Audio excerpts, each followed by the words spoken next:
Hello दोस्तों, section root में आपका स्वागत है। एसएससी सीएचएस एग्जाम 2023 9 अगस्त सेकंड शिफ्ट का जैसे कि एग्जाम समाप्त हो गए दोस्तों।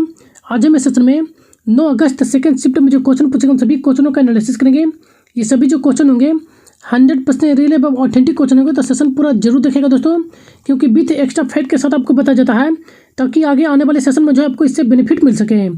और यदि हमारे इस चैनल पर पहली बार आए दोस्तों, तो इसी तरह का सेशन प्राप्त करने के लिए हमारे चैनल को सब्सक्राइब जरूर करिएगा, क्योंकि जो भी एग्जाम होते रहते हैं उसका एनालिसिस जो है अपने चैनल के माध्यम से करवाता रहता हूं। तो इस चैनल को सब्सक्राइब जरूर करिएगा और बेल आइकन को भी प्रेस कर लीजिएगा, ताकि हमारे द्वारा जो भी सेशन आपको प्रोवाइड की जाए तो उसकी जानकारी सबसे पहले मिलेगी। तो बेल आइकन को जरूर प्रेस कर लीजिएगा और अपने दोस्तों के साथ भी अधिक से अधिक शेयर कीजिए ताकि इसका सभी बेनिफिट उठा सकें। तो चलिए सेशन को शुरू करते हैं। 2000 ईस्वी में पद्म विभूषण प्राप्त करने वाले उड़ीसी के पहले उड़ीसी जो नर्तक है कौन है? तो 2000 ईस्वी में पद्म विभूषण प्राप्त करने वाले उड़ीसी के पहले जो नर्तक थे केलुचरण महापात्रा थे। तो आपका जो करेक्ट आंसर होता केलुचरण महापात्रा आपका करेक्ट आंसर होता। यह जो है सम्मान प्राप्त करने वाले उड़ीसी के प्रसिद्ध कलाकार थे, जो कि केलुचरण महापात्रा को जो है 1989 ईस्वी में जो इनको जो है 89 में भारत सरकार के द्वारा जो है इनको कला के क्षेत्र में पद्म भूषण पुरस्कार और 1972 में जो है इनको पद्मश्री पुरस्कार और 2000 ईस्वी में जो है इनको पद्म विभूषण पुरस्कार से सम्मानित किया गया था। और ये पद्म विभूषण प्राप्त करने वाले जो है ये उड़ीसी के पहले कलाकार हैं। वहीं देखें तो उड़ीसी जो नृत्य है उनके अन्य प्रमुख कलाकारों को देख लेते हैं, जैसे कि संयुक्ता पाणिग्राही, सोनल मानसी, किरण सहगल, माधवी मुर्दुगल, रानी करण, कालीचरण पटनायक, इंद्रानी रहमान, आधा कार्तिकर, मोहन महापात्रा और पंकज चरण दास, हरे कृष्ण बोरेहा और मायाधर रावत, सोरेन लोवेन जो कि यूएसए से संबंधित हैं। नेक्स्ट मिर्ता बारवी जो कि अर्जेंटीना से संबंधित है, ये जो है अर्जेंटीना के हैं। तो ये और नेक्स्ट देखें तो आदित्य बोधापाध्याय और अरुण मोती, ये सभी जो है उड़ीसी नृत्य के प्रमुख कलाकार हैं। तो इन सभी प्रमुख कलाकार का नाम आप जरूर ध्यान में रखिएगा कि ये सभी जो है उड़ीसा नृत्य से संबंधित हैं। चलिए इनसे जुड़ी अन्य इंपॉर्टेंट फैक्ट को देख लेते हैं। यही जो है केलुचरण महापात्रा हैं, जिनको जो है पद्म विभूषण प्राप्त करने वाले उड़ीसा के ये पहले कलाकार हैं। देखें तो अन्य फैक्ट को तो रुक्मणी देवी अरुंडेल, यह जो है भारतीय शास्त्रीय नृत्य के भरतनाट्यम से संबंधित हैं और इन्हें जो है यह भारतीय इतिहास के राज्यसभा के मनोनीत होने वाले जो है पहली भारतीय महिला हैं, यानी कि यह पहली महिला हैं जिन्हें जो है राज्यसभा के लिए जो है मनोनीत किया गया था। इन्हें 1956 ईस्वी में जो है पद्म भूषण पुरस्कार और 1967 ईस्वी में जो है संगीत नाटक अकादमी पुरस्कार से सम्मानित किया गया था। तो इन फैक्ट को आप ध्यान में रखेगा, ये भी मोस्ट इंपोर्टेंट कलाकार हैं, तो आप इन्हें ध्यान में रखेगा रुक्मणी देवी अरुंडेल के बारे में। नेक्स्ट देख लेते हैं उदय शंकर जो कि भारतीय नर्तक हैं और निर्देशक भी हैं। इन्हें जो 1962 ईस्वी में संगीत नाटक अकादमी पुरस्कार और इन्हें जो है 1971 में भारत सरकार के द्वारा पद्म विभूषण पुरस्कार से सम्मानित किया गया था। नेक्स्ट देखें तो इलियाना सिटारिस्टी, इन्हें जो है यह भी जो है एक प्रसिद्ध नृत्य गाना है और यह जो है छऊ एवं उड़ीसी में माहिर हैं। इन्हें जो है 1995 ईस्वी में युगांतिम के रूप जो है 43वें जो है राष्ट्रीय फिल्म पुरस्कार में सर्वश्रेष्ठ नृत्य कला के रूप में जो इनको पुरस्कृत किया गया था और इन्हें 2006 में जो है पद्मश्री पुरस्कार से सम्मानित किया गया है। तो इन सारे प्रमुख कलाकार को ध्यान में रखेगा। तो चलिए आगे चलते हैं। नेक्स्ट क्वेश्चन पूछा गया था कि गरबा नृत्य किस राज्य से संबंधित है? तो गरबा जो नृत्य है उड़ीसा राज्य से संबंधित है, गुजरात राज्य से संबंधित है। तो आपका जो करेक्ट आंसर होता गुजरात आपका करेक्ट आंसर होता। गरबा जो नृत्य है गुजरात राज्य से संबंधित है। गरबा जो कि भारत के गुजरात राज्य का एक प्रमुख प्रसिद्ध नृत्य है। वहीं देखें तो यह जो है 9 दिवसीय हिंदू त्यौहार नवरात्रि के दौरान किया जाता है। गुजरात के अन्य प्रमुख लोक नृत्यों को देखें तो गरबा, डांडिया, भवाई, टिम्पनो, पाढर और हुडो, ये सभी जो है गुजरात के प्रमुख लोक नृत्य हैं। नेक्स्ट महाराष्ट्र के जो प्रमुख लोक नृत्य हैं लावनी, डिंडी, काला, दही कला, ये सभी जो हैं यहाँ के प्रमुख लोक नृत्य हैं महाराष्ट्र के। नेक्स्ट कर्नाटक के जो प्रमुख लोक नृत्य हैं यक्षगान और हुड्डाट्री और सुंगी, कुनिथा, करगा, लांबी, ये सभी जो है कर्नाटक राज्य के प्रमुख नृत्य हैं। नेक्स्ट केरल के जो प्रमुख नृत्य हैं कथकली जो कि एक शास्त्रीय नृत्य है, मोहिनीअट्टम भी शास्त्रीय नृत्य है और कोराबारकली, ये सभी जो प्रमुख नृत्य हैं जो कि केरल राज्य से संबंधित हैं।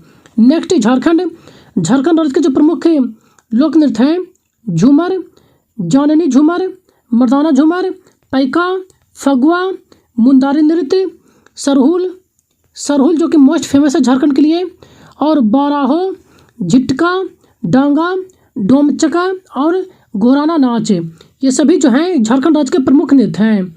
जैसा कि दोस्तों प्रत्येक शिफ्ट में जो है नृत्य से संबंधित एक क्वेश्चन डिफरेंट पूछे जा रहे हैं और ज़्यादातर जो है दक्षिण भारत के जितने भी नृत्य हैं वहीं से क्वेश्चन पूछे जा रहे हैं, तो इन सभी को आप ध्यान में रखेगा।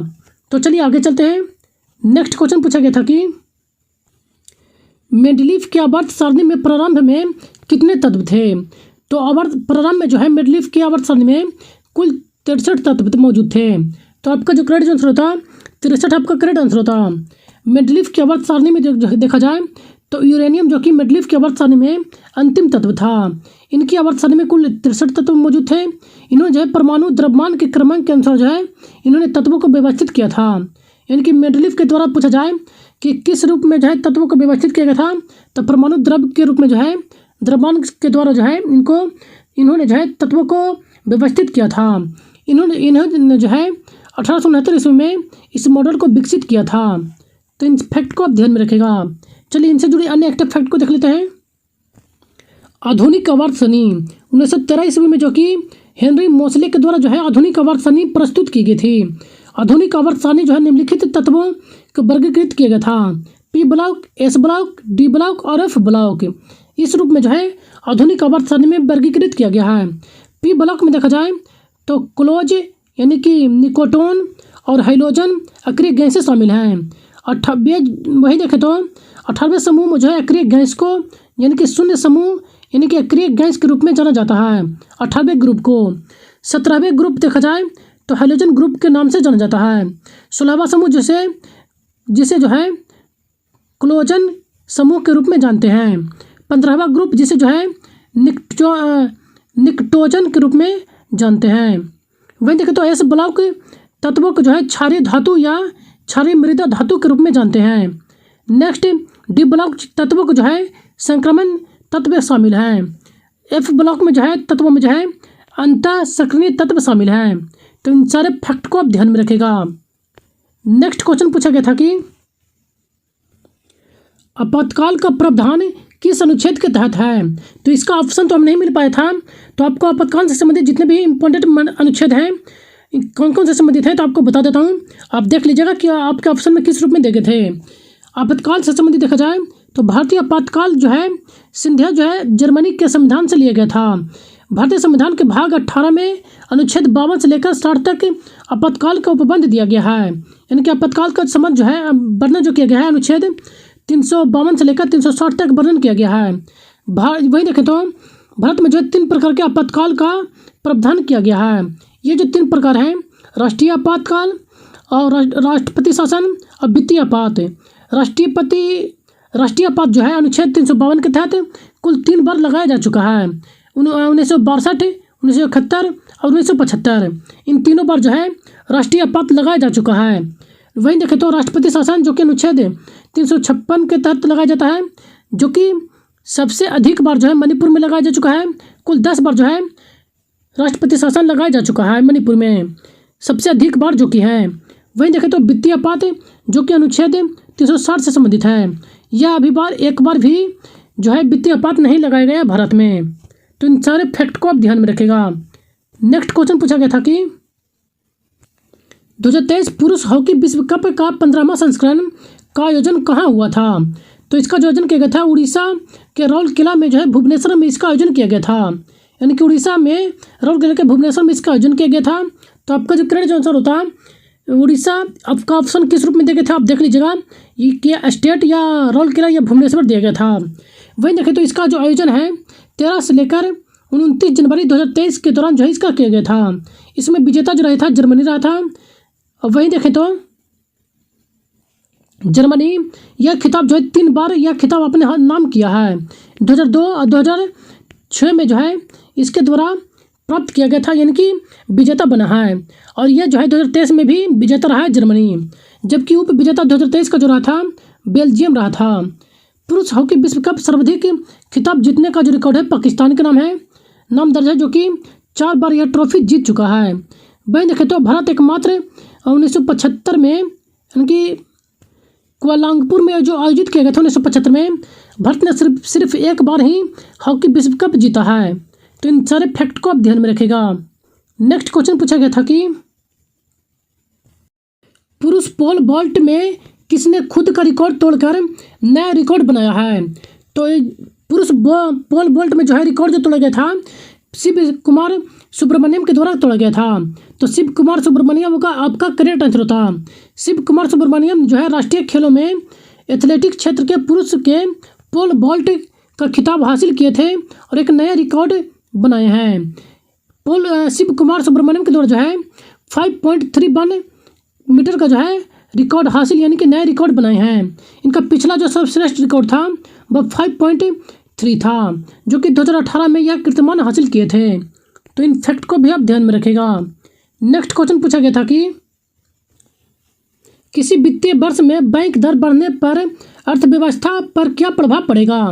तो इसका ऑप्शन तो नहीं मिल पाया था, तो इससे संबंधित जो भी फैक्ट है आपको बता देता हूँ, आप देख लीजिएगा कि आपके ऑप्शन में किस रूप में दिए गए थे। जैसे कि वित्तीय वर्ष बैंक दर बढ़ने पर जो है अर्थव्यवस्था पर प्रभाव देखा जाए, जब बैंक की दर अधिक होगी तो बैंकों के लिए जो है कर्ज लेना महंगा हो जाएगा। इसलिए जो है अर्थव्यवस्था में जो है निवेश और धन की आपूर्ति जो है धीमी रह जाएगी, यानी कि आपूर्ति या निवेश जो है यह धीमी हो जाएगी। वहीं देखें तो नतीजा जो है इस अर्थव्यवस्था पर जो है नकारात्मक प्रभाव पड़ता है और यह जो है मुद्रास्फीति को नियंत्रित करने में मदद करता है। अगर आरबीआई को अर्थव्यवस्था में नकदी का फ्लो बढ़ाना हो तो रेपो दर कमी कर देनी चाहिए।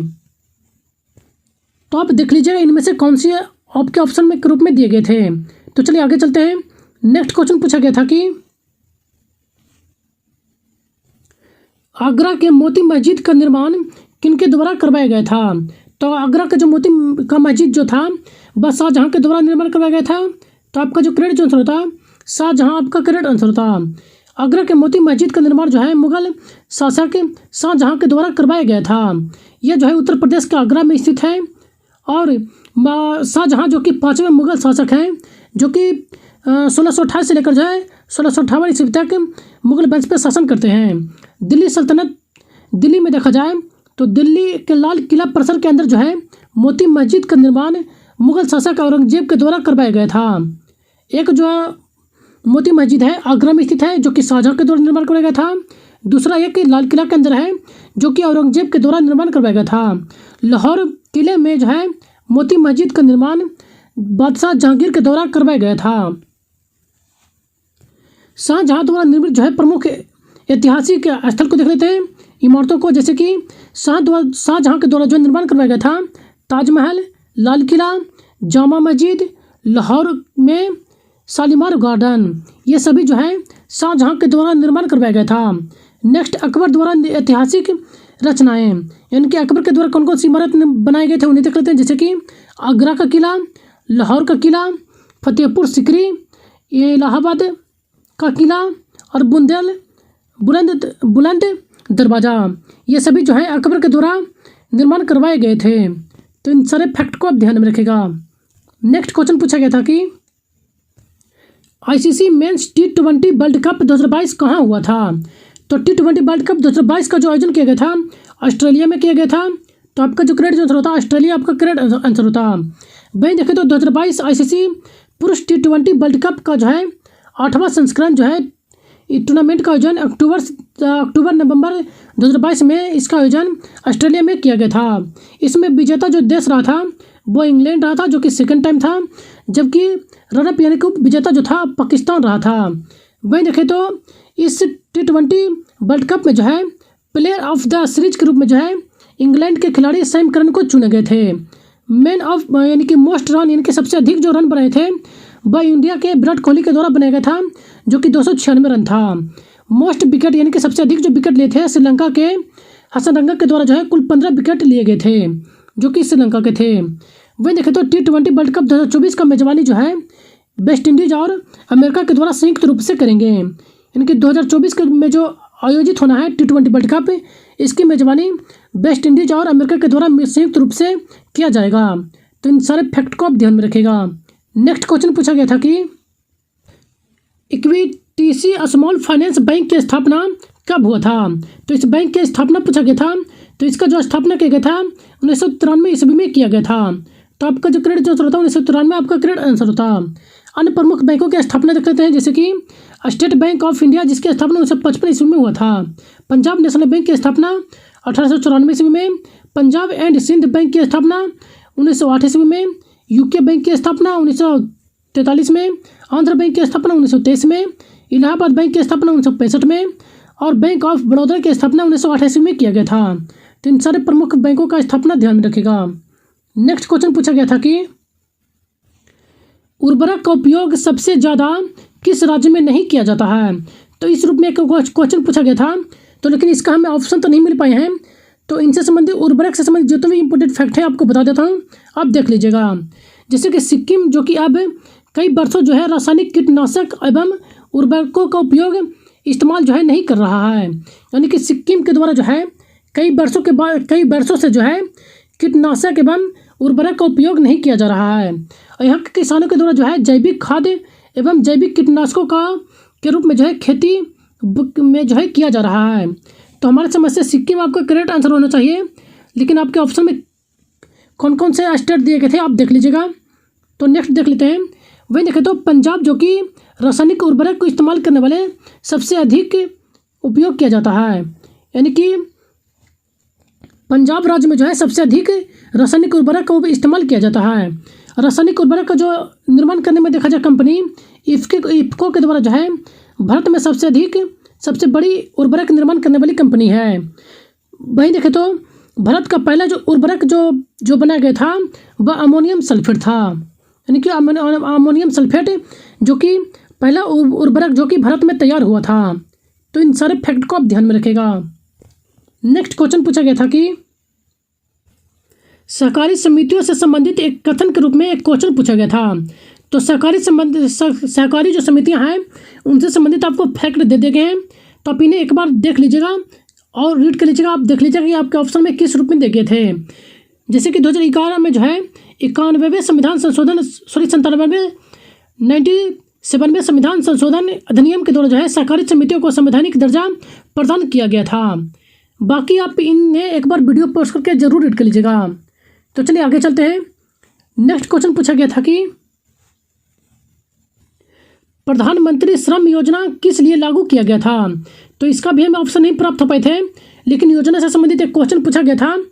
तो आपको जो भी इम्पोर्टेंट योजनाएं हैं आपको बता देता हूँ, आप देख लीजिएगा। जैसे कि प्रधानमंत्री नरेंद्र मोदी के द्वारा जो है यह योजना 1919 में जो है मार्च 1919 में जो है गठित क्षेत्र श्रमिकों के लिए जो है प्रधानमंत्री श्रम योजना की शुरुआत की गई थी। यह योजना जो था 60 बरस से अधिक उम्र के लोगों के लिए जो है 3,000 की रुपये की मासिक पेंशन की वृद्धा पेंशन के रूप में जो है मुहैया कराया जाएगा।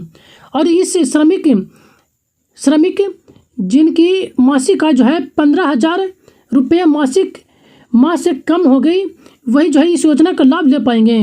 अधिकतम वार्षिक योगदान जो है 2400 रुपये अर्थात या 2,000 रुपये प्रति माह था।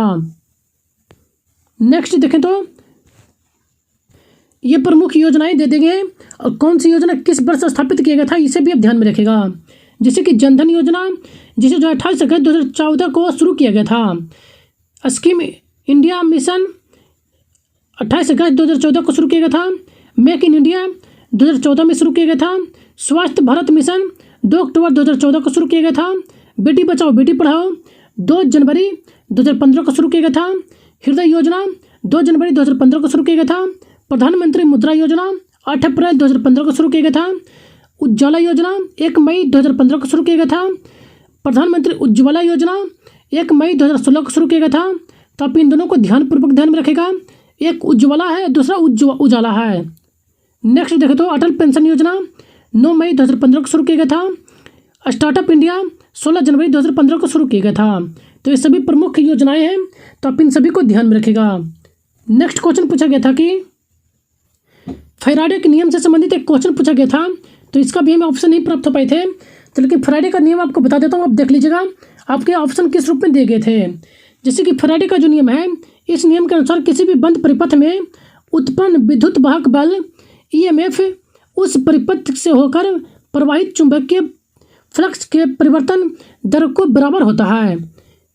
तो वहीं देखें तो विद्युत चुंबकीय प्रेरण के सिद्धांत की खोज के लिए जो है माइकल फैराडे के द्वारा 1891-31 में जो है और जोसेफ हेनरी के द्वारा जो है वर्ष स्वतंत्र रूप से जो सिद्धांत खोजा गया था। फैराडे का जो है 2 नियम है। पहला जो नियम है, पहला नियम और दूसरा नियम भी आपको दे देगा। ये रहा आपका दूसरा नियम।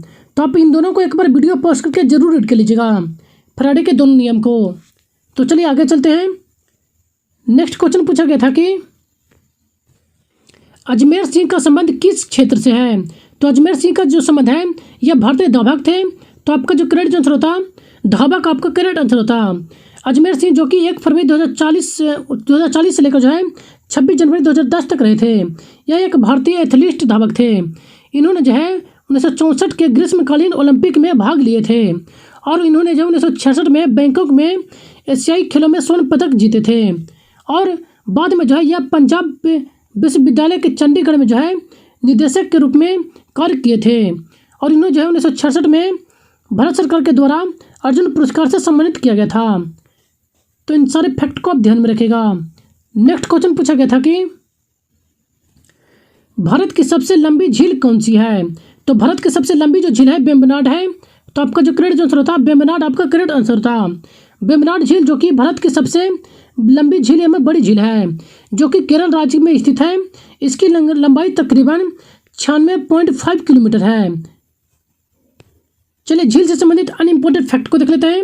जैसे कि भारत की सबसे बड़ी जो झील है एवं खारे पानी की झील चिल्का झील है, जो कि उड़ीसा राज्य में स्थित है। यह जो है उड़ीसा राज्य में स्थित है। और पुलिकट झील जो कि दूसरा सबसे बड़ा खारे पानी की झील है। पुलिकट झील दूसरा सबसे बड़ा खारे पानी की झील है। पुलिकट झील जो कि आंध्र प्रदेश के में स्थित है। पुलिकट झील के किनारे जो है आंध्र प्रदेश के इसरो सतीश धवन केंद्र स्थित है। यानी कि पुलिकट झील के किनारे में जो है सतीश धवन अंतरिक्ष केंद्र स्थित है। भारत की सबसे बड़ी मीठे पानी की झील बुलर झील है, जो कि जम्मू कश्मीर में स्थित है। नेक्स्ट वेम्बनाड झील जो कि अंदर वेम्बनाड द्वीप पर स्थित है, जो कि भारत का सबसे छोटा राष्ट्रीय नेशनल पार्क इसी पर स्थित है। सबसे छोटा जो नेशनल पार्क है NH-47A, जो कि सबसे छोटा नेशनल पार्क है भारत का। सबसे छोटा राष्ट्रीय राजमार्ग है। सबसे ऊंची झील चेलुमा झील जो कि सिक्किम राज्य में स्थित है। चेलुमा झील के अलावा जो है पैंगोंग त्योत्सो को भी भारत का सबसे ऊंचा झील मानते हैं। पूर्वोत्तर भारत की सबसे मीठे पानी की झील जो है लोकटक झील है, जो मणिपुर राज्य में स्थित है।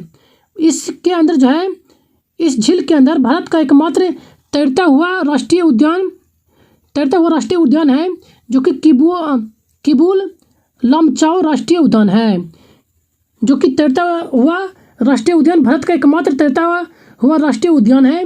तो आप इन्हें ध्यान में रखेगा। और ये किस झील पर स्थित है, यानी कि लोकटक झील के अंतर्गत स्थित है। तो इन फैक्ट को आप ध्यान में रखेगा। नेक्स्ट महाराष्ट्र का लोनार झील जो कि उल्का पिंड से निर्मित हुआ है। यहाँ का जो रंग, पानी का जो रंग है गुलाबी रंग का होता है। तो इन सारे इंपॉर्टेंट फैक्ट को आप ध्यान में रखेगा। तो आज का ये लास्ट क्वेश्चन है दोस्तों। आज हमें इतने ही क्वेश्चन प्राप्त हो पाए हैं। यदि सेशन पसंद आए तो हमारे चैनल को एक लाइक जरूर कर दीजिएगा। और यदि हमारे इस चैनल पर पहली बार हैं तो इसी तरह का सेशन प्राप्त करने के लिए हमारे चैनल को सब्सक्राइब जरूर कर लीजिएगा। और इसका PDF आपको टेलीग्राम चैनल पर प्रोवाइड करा दिया जाता है, जिसका लिंक आपको वीडियो के डिस्क्रिप्शन बॉक्स में मिलेगा। आप वहाँ से इसका PDF प्राप्त कर सकते हैं। तो सेशन बनाने के लिए धन्यवाद। Thank you.